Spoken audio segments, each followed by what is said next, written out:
Eu terminei o vídeo passado, antes de me emocionar toda, falando de como um acompanhamento psicológico teria sido importante naquele momento para mim e para minha família.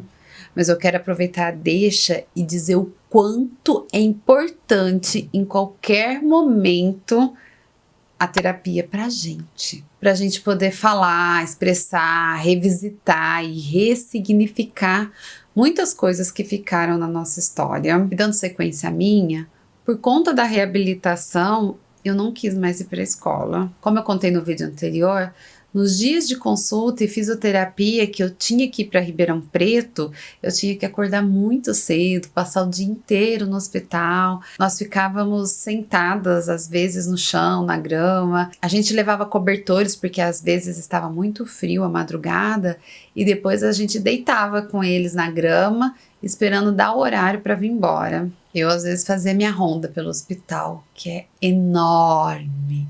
E eu gostava de explorar. Eu vivia levando umas broncas e gente perguntando: cadê sua mãe? Porque eu ia para as outras alas, entrava em salas para ver o que tinha, mas só onde não tinha placas escrita permitida entrada só para funcionários, ou de raio-x, que tinha o símbolo de proibido. Eu sempre fui curiosa, mas medrosa. Eu nunca fui de fazer coisa errada. E até hoje eu sou um pouco assim.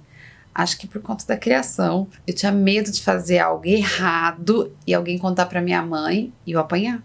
Então, você tá dizendo, não pise na grama, não piso. Se alguém falar, não mexe aqui, eu não mexo. Lembro, inclusive, que quando eu morei na casa da minha amiga lá em Alphaville, né, Tatiane Lunca, e isso eu vou contar depois em outro vídeo, calma que eu ainda chego lá, mas se você ficar muito curioso, curiosa, tem uma live que eu fiz aqui contando, né. Mas enfim, ela às vezes me pedia para pegar alguma coisa e eu perguntava, onde que tá? E ela falava, tá embaixo de tal coisa, você nunca viu isso, mas você mora aqui há mais de um ano, você não sabe? Eu não sabia mesmo, porque, gente, eu tinha medo de olhar para as coisas dela, como se eu fosse olhar, pudesse quebrar. E se quebrasse, fosse um trem valioso, como é que eu ia pagar? Agora aqui, falando, eu sei que eram as minhas lembranças, né?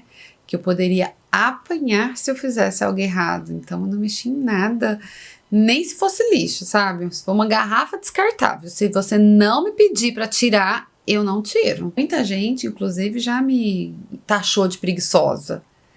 Eu já ouvi de muita gente assim, ai, mas não vai cair sua mão se você me ajudar. Muita gente não sabe da minha limitação, não sabe que eu sou deficiente física. Sim, eu sou deficiente física, mas eu nunca nem fui instruída a como me posicionar, nem a como lidar com as questões emocionais que tudo desencadeou.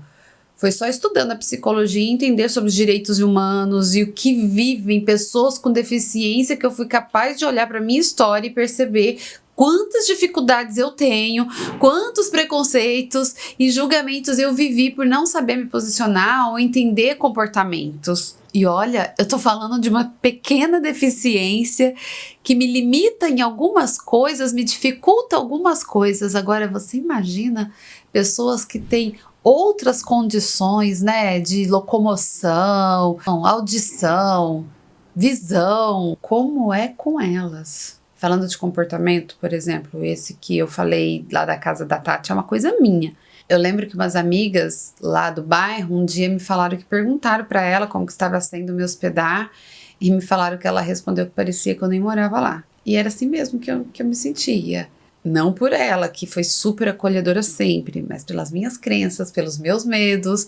Eu tinha tanto medo de fazer algo errado, incomodar, sabe? Aliás, eu lembro de uma fala da minha mãe, que se as minhas amigas lá do interior estiverem aí assistindo, elas podem comentar aqui, porque elas acompanharam todo esse processo, né, de autoconhecimento, e eu falava muito com elas, e elas podem lembrar que na época minha mãe me falou, e eu até reproduzi para elas, quando eu contei para minha mãe que a Tati tinha me oferecido espaço para eu ficar e que ela não ia me cobrar aluguel, que a gente ia fazer uma permuta, né, com os vídeos. A minha mãe me disse bem enfática, ai que bom, filha, você fica bem boazinha lá então para ela não ficar brava com você. E foi o que eu fiz, ou tentei fazer, até o dia que eu tive minha primeira crise de ansiedade assim monstra, e eu voltei pro interior. Mas se você quiser saber e acompanhar tudo, vai ter que se inscrever no canal, olhar aqui na descrição e acompanhar todos os outros vídeos dessa série e apertar o sininho para não perder os próximos.